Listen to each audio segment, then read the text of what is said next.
ये जब अपनों की परिभाषा का चुनाव करें तो उन्हें अपना माने जो आपका साथ दें, उन्हें नहीं जो हमें अज्ञान के मार्ग पर ले जाएं।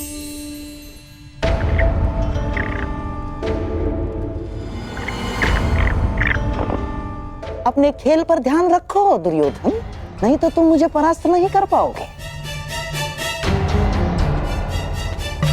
क्षमा कीजिए महाश्री, आपके इस अवसर में आपके जितना कौशल नहीं है मेरा, और खेल में मेरा ध्यान नहीं लग रहा है, क्योंकि मुझे समझ में ही नहीं आ रहा है कि आपने ऐसा किया क्यों।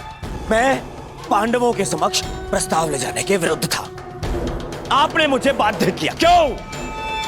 आप पांडवों का विनाश नहीं चाहते? आप बदल गए क्या? क्यों आपने पिताश्री को शांति प्रस्ताव ले जाने के लिए मनाया? तुम्हें क्या लगता है दुर्योधन, क्या ये शांति प्रस्ताव युद्ध को रोक पाएगा? कदापि नहीं। अब ये युद्ध होकर रहेगा, इस युद्ध को कोई नहीं रोक सकता। अरे तो फिर संजय और विदुर को शांति प्रस्ताव लेकर क्यों भिजवाया आपने? क्यों ना बताइए ना। बताता हूं। समझो दुर्योधन, जिस प्रकार हम दूत भेजेंगे उसी प्रकार वहां से भी उन्हें दूत भेजना होगा ना। तुम्हें क्या लगता है कौन आएगा दूत बन के पांडवों की तरफ से? कौन आएगा? वही जो दर्शाता तो यही कि उसका किसी भी निजी प्रकरण से कोई संबंध नहीं, परंतु जो हर प्रकरण में बीच में घुस आता है, जो मेरे हर छल को अपनी बुद्धि के बल से असफल कर देता है, वो जिसकी मनोहर बातों का वो गुरु द्रोणाचार्य के चक्रव्यूह से भी अधिक शक्तिशाली है, वो जो हस्तिनापुर के सिंहासन पर तुम्हें नहीं उन पांडवों को बिठाना चाहता है। वही छलिया, वही वासुदेव कृष्ण। ये तो उसमें हंसने वाली क्या बात है? उसका क्या? बताता हूं।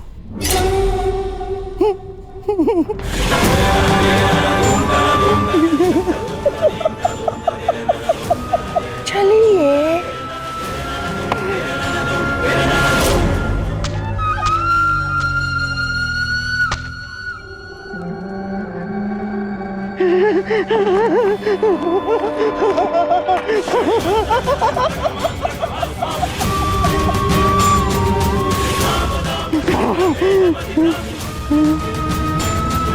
कृष्ण यहाँ आएगा तो अवश्य, परंतु यहाँ नहीं पाएगा।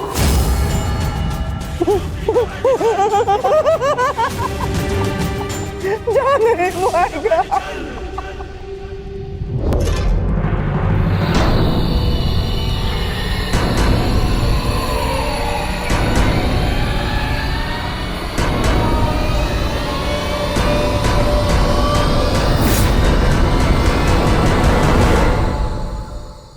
आपका क्या मत है वासुदेव? मैं इस प्रकरण में सम्मिलित ही नहीं हूं संजय महोदय, इसलिए इसका निर्णय भी युधिष्ठिर और दुर्योधन पर निर्भर करता है। परंतु मेरा यह कर्तव्य है कि मैं आप लोगों के विचारों को जानूं, क्योंकि शांति प्रस्ताव के लिए आप सबके समक्ष मुझे भेजा गया है, और मैं ये आशा करता हूं कि धर्मराज भी शांतिपूर्वक इस प्रस्ताव पर विचार करेंगे। वो तो इस पर निर्भर करता है कि आपके युवराज का क्या विचार है। मैं केवल महाराज धृतराष्ट्र का संदेश लेकर आया हूं वासुदेव। युवराज दुर्योधन के विचार मैं नहीं जानता, क्योंकि मेरे पास दिव्य दृष्टि नहीं है। किसे ज्ञात संजय महोदय, किसी दिन आपको दिव्य दृष्टि मिल जाए और आप वो देख पाए जो सबके लिए संभव ना हो।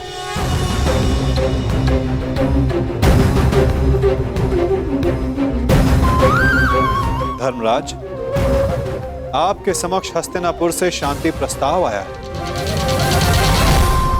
क्या विचार है आपका?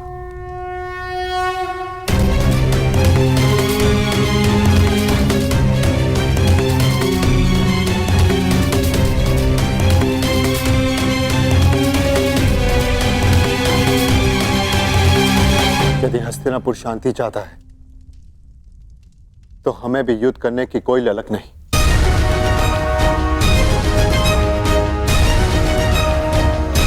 जब पितामह ने पहल की तो उनके निर्णय का मैं सम्मान करूंगा, परंतु ये युद्ध केवल मेरा नहीं, मेरे अनुजों का भी है और पांचाली का भी। इसलिए उनका मत जानना भी अत्यंत आवश्यक है।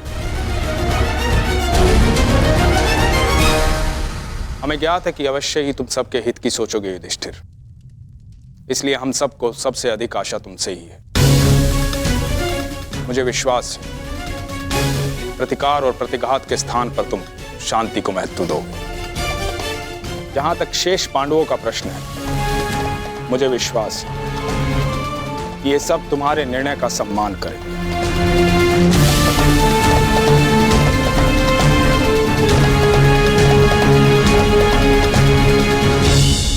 विचार विमर्श करके उत्तर दे धर्मराज, क्या निर्णय होगा आपका?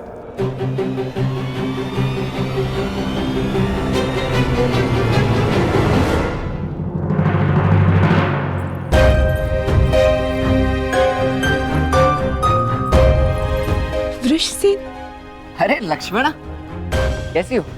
मैं ठीक हूँ, परंतु तुम्हें यहाँ देख के आश्चर्य हुआ।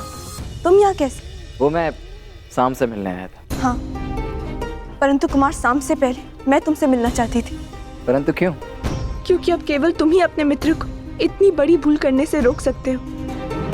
सांब युद्ध में न केवल अपने पिता के विरुद्ध खड़े हो रहे हैं, अपितु वो स्वयं हस्तिनापुर की ओर से नारायणी सेना का नेतृत्व कर रहे हैं। परंतु अभी भी कुछ नहीं बिगड़ा है वृषसेन। सांब तुम्हारा मित्र है, उसे समझाओ, वो तुम्हारी बात कभी नहीं टालेगा। क्षमा चाहता हूँ लक्ष्मणा। देखो, मैंने सदैव मित्र बनकर तुम्हारी सहायता की है, तुम्हारा पक्ष लिया है, परंतु आज मैं शाम का पक्ष लूंगा। वृषसेन? हाँ लक्ष्मण, ये बहुत पहले ही निर्णय ले चुका हूं कि शाम जिस भी पक्ष में होगा मैं सदैव उसी का साथ दूंगा।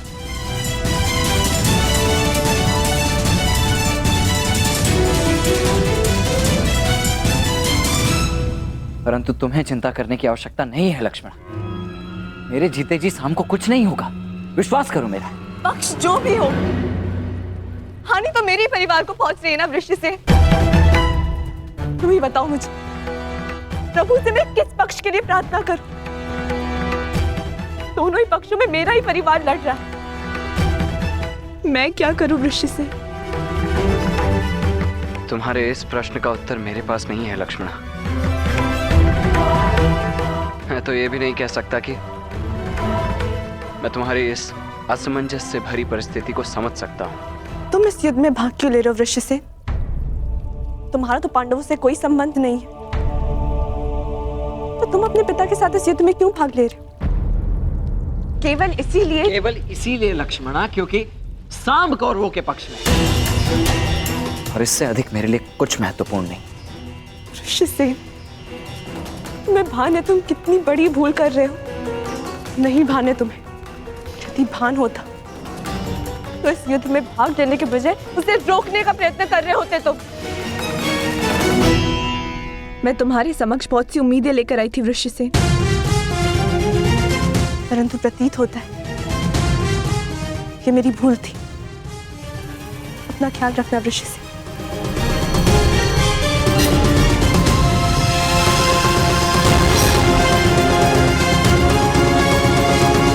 अब मैं तो क्या, कोई भी इस युद्ध को होने से रोक नहीं सकता है लक्ष्मणा।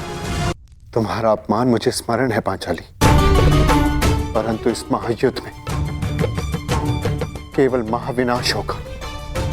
दोषियों को दंड अवश्य मिलेगा, परंतु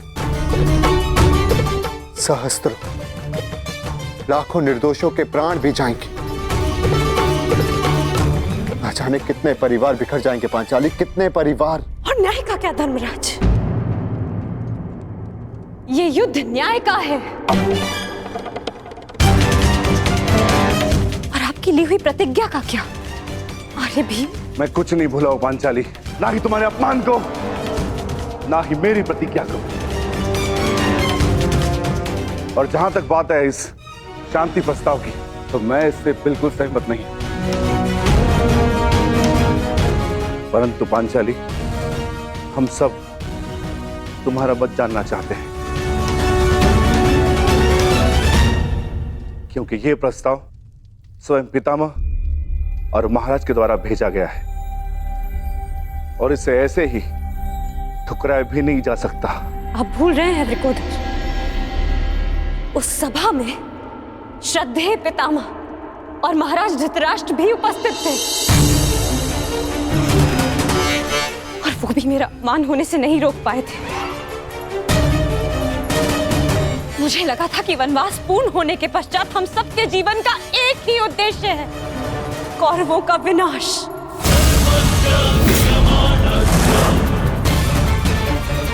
परंतु अब मुझे ऐसा प्रतीत होता है कि आप सबके लिए केवल प्रस्ताव ही महत्वपूर्ण है।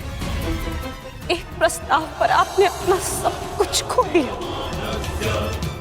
और आज एक दूसरे प्रस्ताव में आप सब कुछ भुला दिया जो हमने खोया था। क्या एक शांति प्रस्ताव कौरवों के दिए गए वर्षों पुराने घावों को भर सकता है? आप सबके दिए गए वचनों को भुला सकता है? यज्ञसेन, यदि तुम चाहो तो इस संधि को ठुकरा सकती है।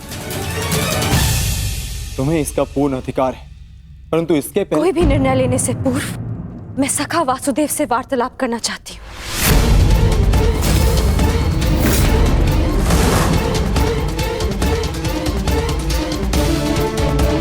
क्या हुआ? सखा कहाँ है? वो हस्तिनापुर के लिए प्रस्थान कर रहे हैं। परंतु क्यों? परंतु क्यों? पांडवों की ओर से शांति दूत बनकर।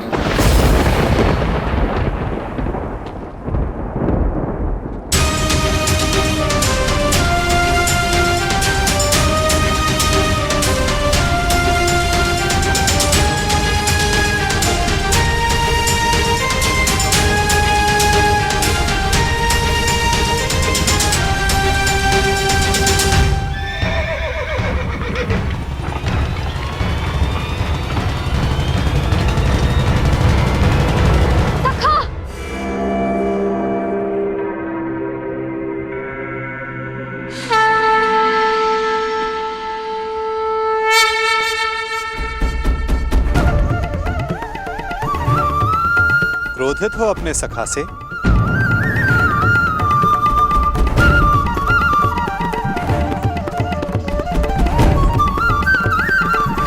क्रोधित हो अपने सखा से?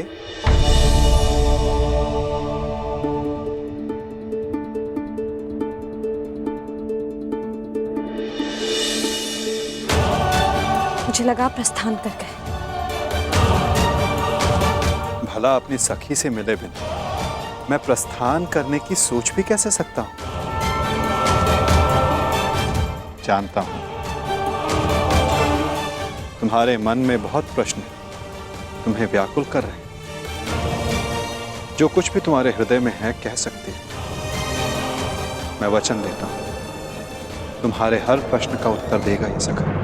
ठीक है, तो बताइए कहां जा रहे थे आप? हस्तिनापुर, पांडवों के शांति दूत बनकर? अपनी सखी का अपमान भूल गए आप सखा? अपमान करने वालों के समक्ष संधि का प्रस्ताव लेकर जा रहे हैं आप? मुझे आपसे ये आशा नहीं थी सखा। आप उन दोषियों से गले मिलने को तत्पर हो गए जिन्होंने मेरे... क्या यही आपका न्याय है सखा कि आप मेरा मत जाने बिना ही जा रहे थे?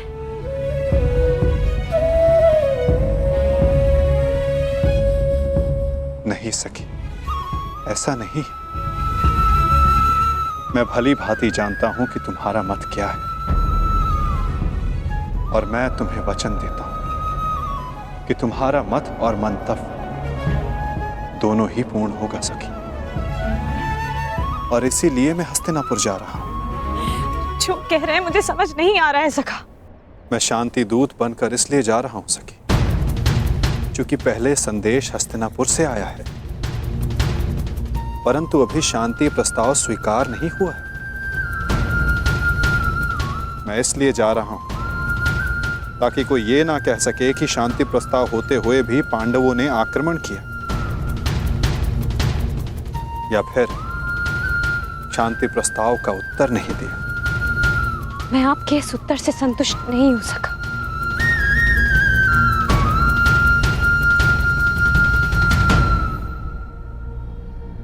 सखी, मैंने तुम्हें यह कहा था कि मैं तुम्हारे प्रश्नों का उत्तर दूंगा, परंतु संतुष्ट होना या ना होना ये तुम पर निर्भर करता है सखी। अब मुझे हस्तिनापुर जाने की आज्ञा दो।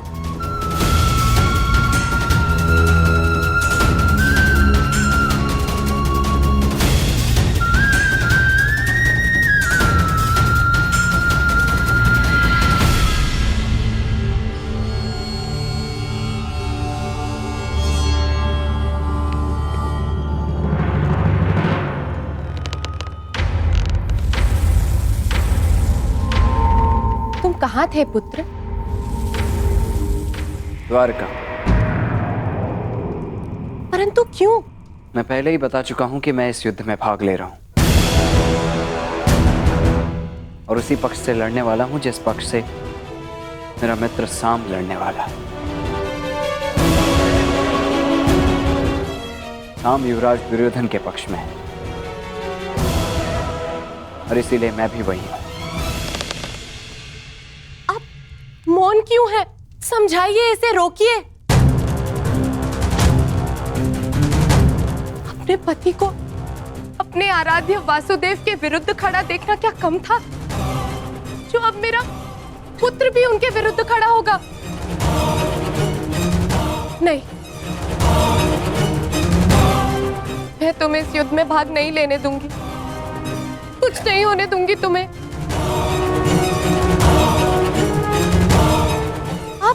इसे रोकिए, समझाइए।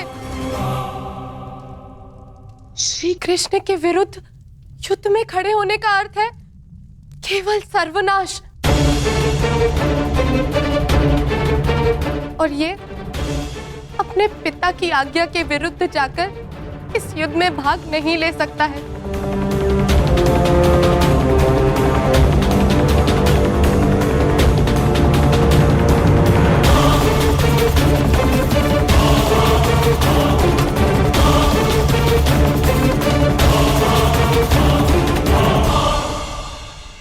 जब तुमने मुझ पर बाण छोड़ा तो तुमने मेरे सीने को लक्ष्य बनाया था, परंतु तुम्हारा लक्ष्य थोड़ा चूक गया। उसमें तुम्हारी भूल नहीं थी, उसका कारण तुम्हारा धनुष था। तुम्हारा धनुष संतुलित नहीं है।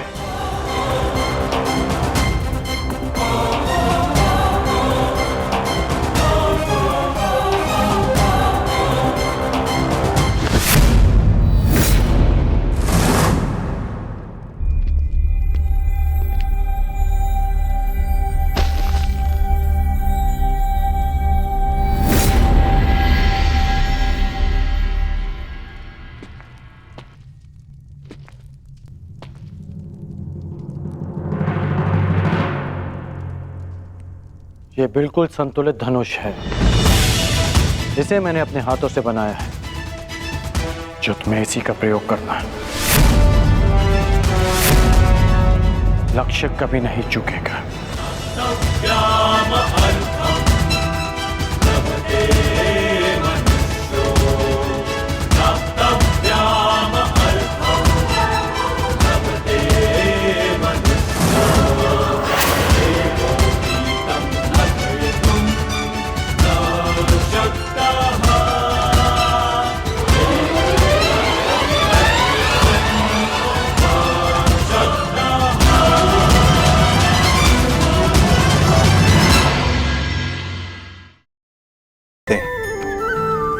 परंतु जो समय आने पर सीमा तोड़ देते वही भविष्य बनाते हैं, क्योंकि सीमा केवल आपको मर्यादा में नहीं रखती, आपको बांधती भी है।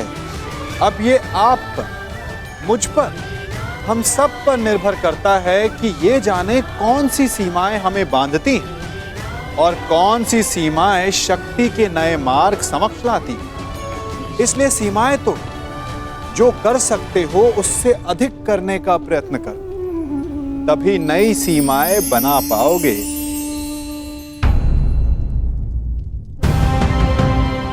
मैं हस्तिनापुर की ओर प्रस्थान कर रहा हूं। मेरे वापस लौटते ही तुम्हारा प्रशिक्षण प्रारंभ हो जाएगा।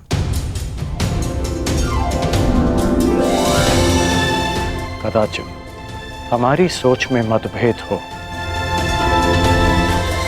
परंतु हमारे पक्ष में कोई मतभेद नहीं। सुना है कि वासुदेव शांति दूत बनकर हस्तिनापुर आ रहे हैं, तो हो सकता है कि ये युद्ध टल जाए। नहीं, युद्ध होना निश्चित है। हाँ, वासुदेव स्वयं आ रहे हैं तो अवश्य कोई बात होगी।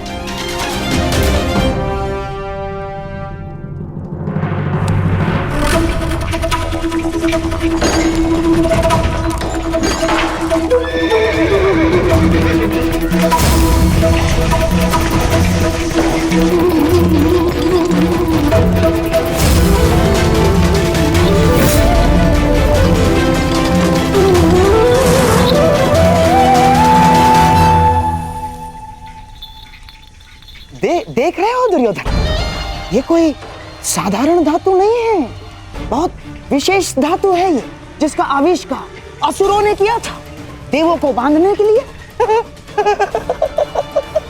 इससे सक्षम और कठोर कुछ हो ही नहीं सकता उस छलिए को बांधने के लिए।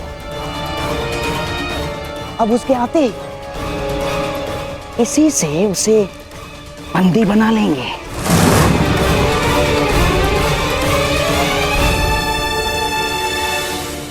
बहुत अच्छे मामा श्री, सबसे कठोर धातु की श्रृंखला। हाँ?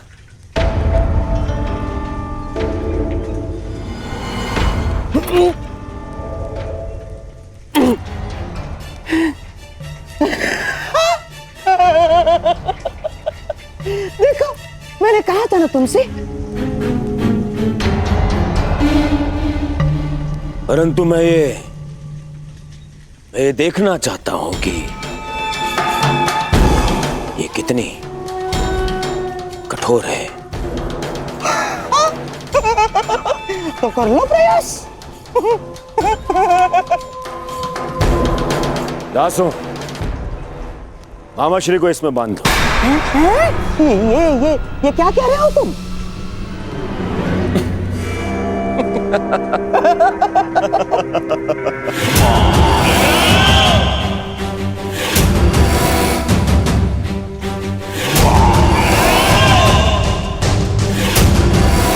मुझे इस श्रृंखला से बांध दिया जाए। बांधो! अरे बांधो बांधो।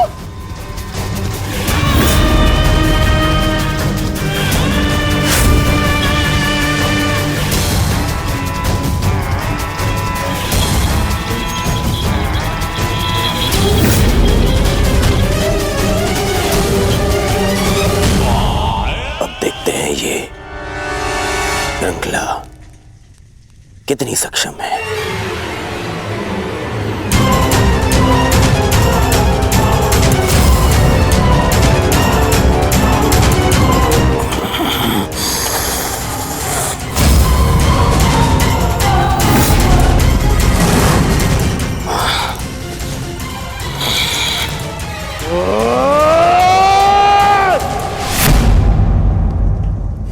अद्भुत,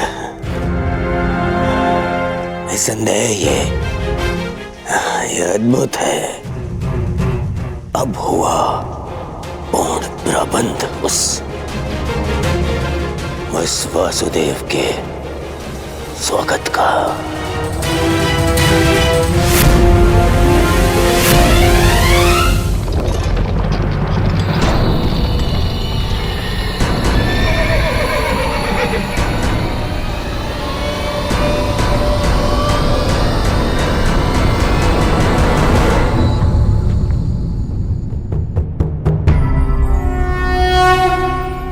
देख रहे हो दुर्योधन, ये वही छलिया कृष्ण है जो अपने चाल में, अपने छल में सबको फंसाता रहता है। ग्लानिर्भवति भारत, आज ये स्वयं मेरे रचाए चक्रव्यूह में फंसने आ गया।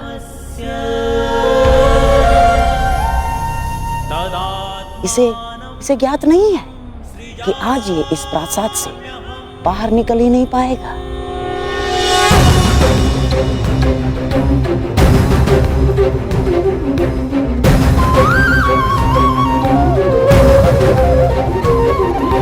यदा यदा हि धर्मस्य ग्लानिर्भवति भारत, अभ्युत्थानमधर्मस्य तदात्मानं सृजाम्यहम्।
नमस्कृत्य नरं चैव नरोत्तमं देवीं सरस्वतीं व्यासं ततो जयमुदीरयेत्।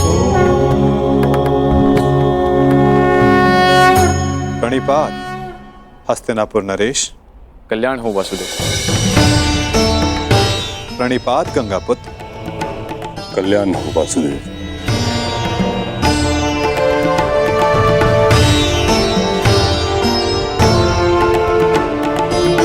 प्रणिपात समधि श्री।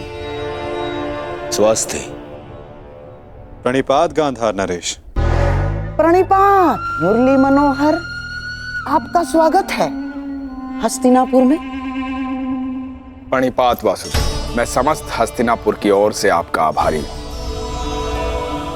कि आपने शांति प्रस्ताव को एक अवसर दिया और हस्तिनापुर आए। अवसर तो धर्मराज ने दिया है महात्मा विदुर, अपने बड़ों के प्रस्ताव को आदर देकर।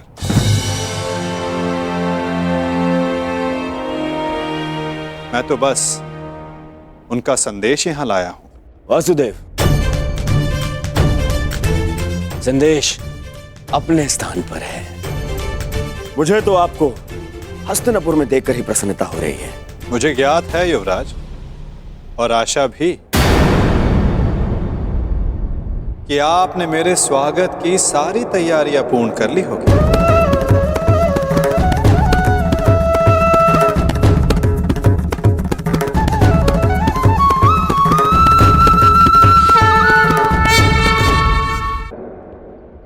अवश्य। आप मेरे समधी जो हैं। चलिए, आइए मेरे कक्ष में चलते हैं। मेरे कक्ष में चल के आदर सत्कार ग्रहण कीजिए। आपके मुख से ऐसे वचन सुनकर संतोष हुआ युवराज, और अधिक प्रसन्नता इस बात की हुई है कि आपने मुझे शांति दूत के रूप में स्वीकार किया। ये शांति प्रस्ताव के बारे में हम कल बात करेंगे। आप यात्रा से आए हैं, विश्राम करें, थकान दूर करें। आइए। क्यों नहीं युवराज। अवश्य।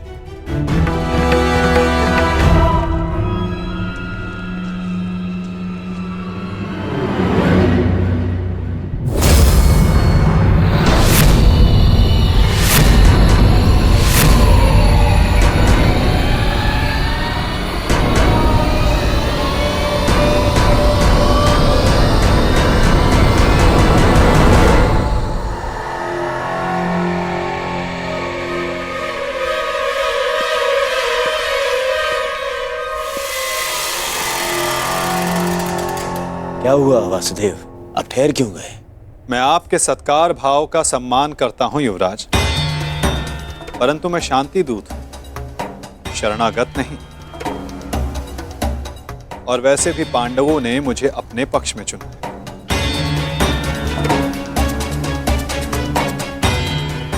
और नीति अनुसार एक दूत आतिथ्य तब तक ग्रहण नहीं कर सकता जब तक उसका कार्य पूर्ण ना हो जाए। इसलिए क्षमा कीजिएगा मुझे, मैं आपका सत्कार ग्रहण नहीं कर सकता।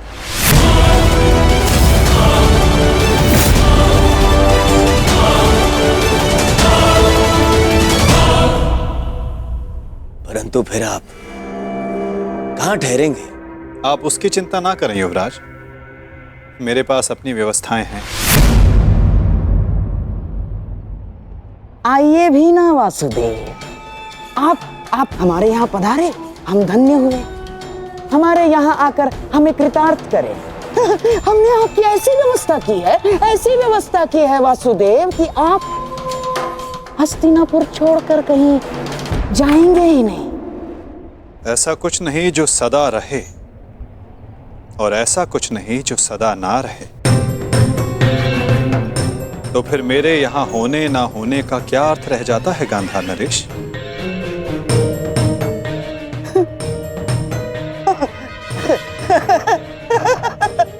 वासुदेव, आपके कहने का तात्पर्य कुछ पकड़ में नहीं आया। यदि सागर में अपना हाथ डालोगे तो ऐसा अनुभव होगा कि संपूर्ण सागर तुम्हारा है गांधार राज। और यदि उसी सागर को मुट्ठी में बंद करने का प्रयास करोगे तो कुछ नहीं पाओगे। हाँ, यह अवश्य हो सकता है कि उसमें डूब जाए।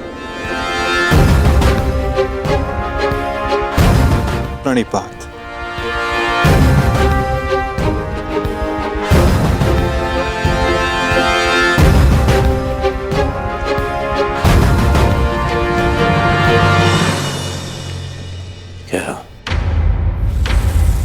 क्या चल क्या रहा है इस चलिए के मन में? कहीं से हमारी योजना का भान तो नहीं हो गया? शांत रहो दुर्योधन, शांत रहो। आज नहीं आया तो क्या हुआ, कल तो इसे सभा में आना ही होगा, और ये आएगा। क्यों? शांति दूत है, इसे अवश्य आना होगा, और फिर हमारी योजना सफल। वासुदेव, आपका आतिथ्य बनने का सौभाग्य मिला, मेरे लिए सम्मान की बात है। आशा करता हूं ज्येष्ठ पांडु पुत्रों की ओर से कोई सकारात्मक संदेश लाए होंगे।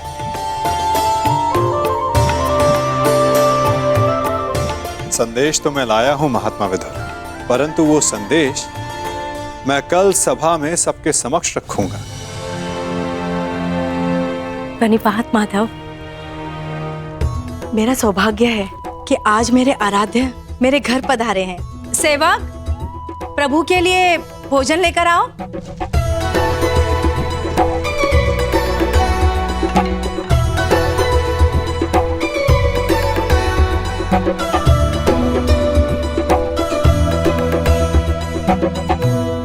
भोग लगाइए प्रभु।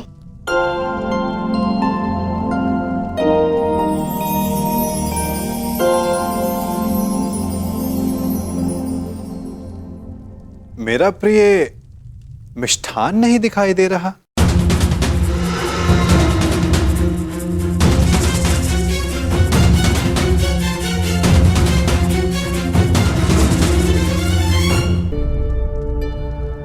जानती हूँ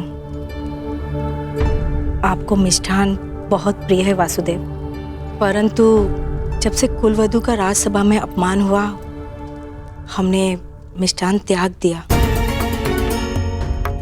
हाँ वासुदेव, उसी दिन कुरुकुल के पतन का प्रारब्ध लिखा जा चुका था। जिसके कुल का नाश हो रहा हो वो विलाप करता, मिष्ठान कैसे खा सकता है। उसी दिन से हम ये साधारण भोजन ग्रहण करते हैं। ये विनाश एक नए आर्यव्रत को जन्म देगा महात्मा। जब अन्याय से न्याय के त्राण के लिए रणभेरी बजे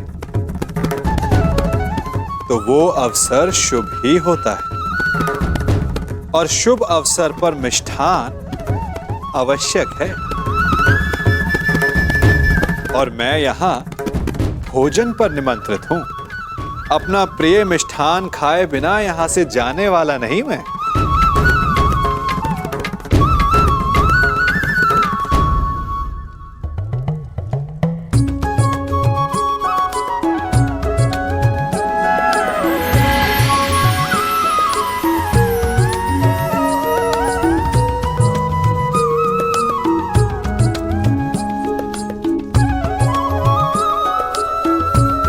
आइए मिष्ठान ग्रहण कीजिए। वाह काकाश्री वाह।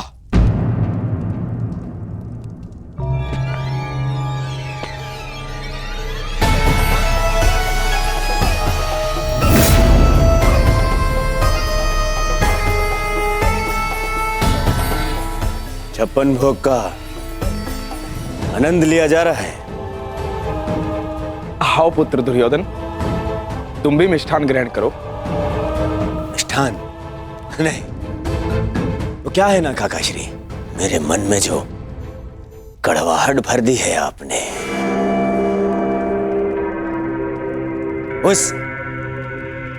इस मिष्ठान की मिठास से मिट नहीं सकती है।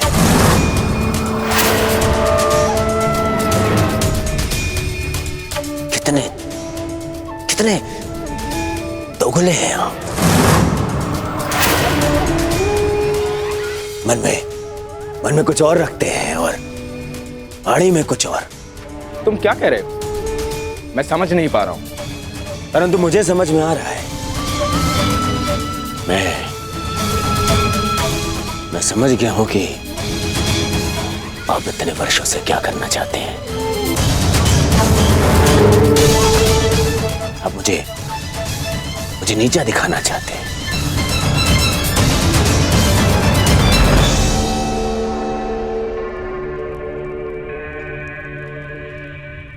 वासुदेव हस्तिनापुर आए।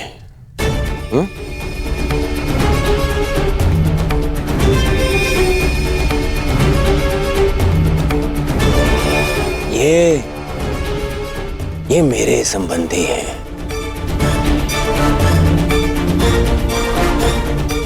और इन्होंने अपनी सेना की शक्ति भी मुझे दी है, तो दोनों ही नाते से इनका सम्मान सत्कार करने का अधिकार पहले मेरा है। परंतु आपने क्या किया? आप उन्हें यहां ले आए ताकि आप अपने स्वार्थ और षड्यंत्र को पूर्ण कर सके। परंतु वासुदेव को निमंत्रित करने में मेरा क्या स्वार्थ है दुर्योधन? अरे स्वार्थ है काकाश्री।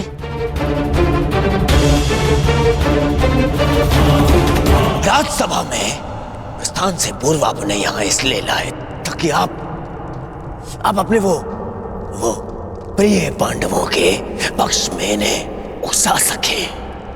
स्वार्थ है।